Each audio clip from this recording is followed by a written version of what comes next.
तेलंगाना में BEd DEd teachers उम्मीदवारों की तरबियत का आगाज हुआ। निज़ाम कॉलेज ग्राउंड में तेलंगाना हुकूमत की जानिब से फ्री टेट कोचिंग का अब्दुल क़य्यूम खान ने आगाज किया। तरबियत हासिल करने वाले स्टूडेंट से कहा कि अच्छी मेहनत करते हुए आला निशानात हासिल करें। इस मौके पर आला ओहदेदारों के अलावा स्टूडेंट्स की कसीर तादाद भी मौजूद थी।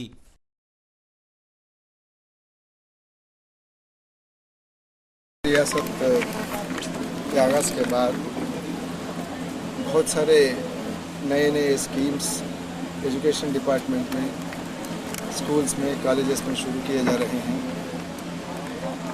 जो सुनहरे तेलंगाना की बात हम करते हैं, उसमें केजी टू पीजी हर एक बच्चे को पढ़ाना ये एक सरकार की अहम जिम्मेदारी है और सरकार का मकसद भी है। हुकूमत के तरफ से इसको कामयाब करने के लिए सोशल वेलफेयर डिपार्टमेंट, अखिलियातों के डिपार्टमेंट और बहुत सारे जनरल कैटेगरीज में भी एजुकेशन इंस्टीट्यूशंस रखे जा रहे हैं। इसके साथ ही साथ यहाँ टीचर्स की ज़रूरत है, स्टूडेंट्स की ज़रूरत है। तो इसकी ये दो पहलुओं पर भी काफ़ी तवज्जो दी जा रही है।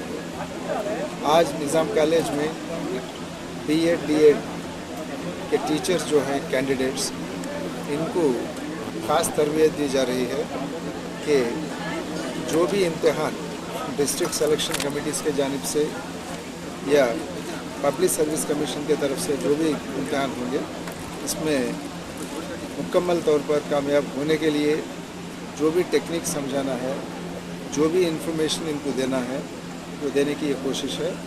मैं समझता हूँ कि जिस तरह की तरबियत यहाँ दी जा रही है, इसके बुनियाद पर इसमें से बहुत सारे लड़के लड़कियाँ कामयाब होंगे और अच्छे टीचर साबित होंगे आइंदा चलकर। इससे इनका मुस्तकबिल, इनका फ्यूचर भी अच्छा बनेगा।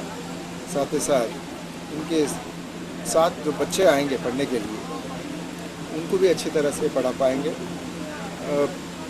रियासत में और मुल्क भर में एक अच्छा माहौल, पढ़ने लिखने का माहौल और तरक्की का माहौल बनने में ये जो काम हो रहा है आज, ये बहुत ही मददगार साबित होगा।